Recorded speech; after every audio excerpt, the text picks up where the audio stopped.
ket meti. Man ki moun ta vin la mboa se teni sa ou la non. Pou mache pi devon mwe. Shit.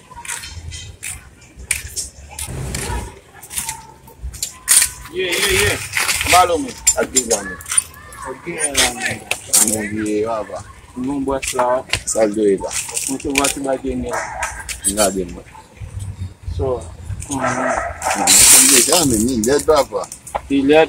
Galo wako kono ba. Mi gatan no. Mbazuli babo, me travay nan sou travay bas. Me bagada sal kote etwal nan kon men.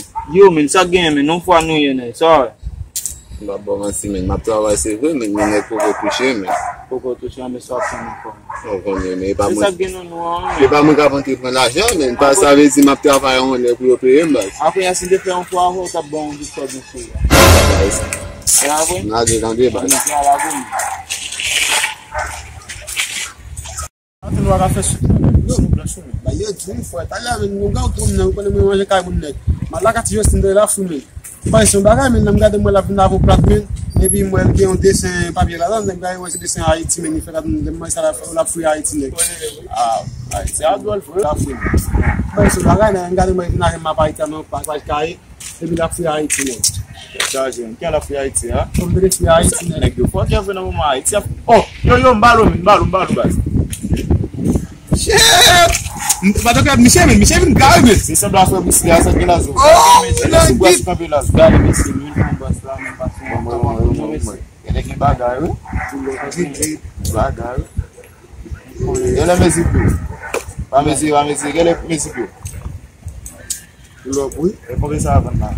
$1000 mesi. Pa kan palan pou nou men. E bagay la vwe. $1000. Mesi. A bon 900 we. Yo men. Sa maya misi a. Yo, mbaz ki gofen di masane. Sa, ki sa mwen gade se yo. Mwen toujou dou mbaz esin di maya kopwen sou mwen. Kopwen komplet sou mwen fwe. Ba a koblan. Dama maya misi. Mi basi. Konwe kopwen ti men? Konwe kopwen ti? $1000. Wawa di ou $600. Nou ba si basi. E nan pou mi se blan se la wabon. Mamada!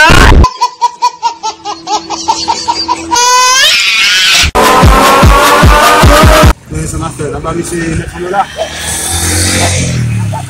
E sa mwen ya vola we? Eski mtou may te kobla sou mwen? Mbaz ou may te kobla sou mwen ou diyon bene? Naf pou ten san figi? Ka gen men. Kou mwen de vouli an kwa men? $1000 ka gen.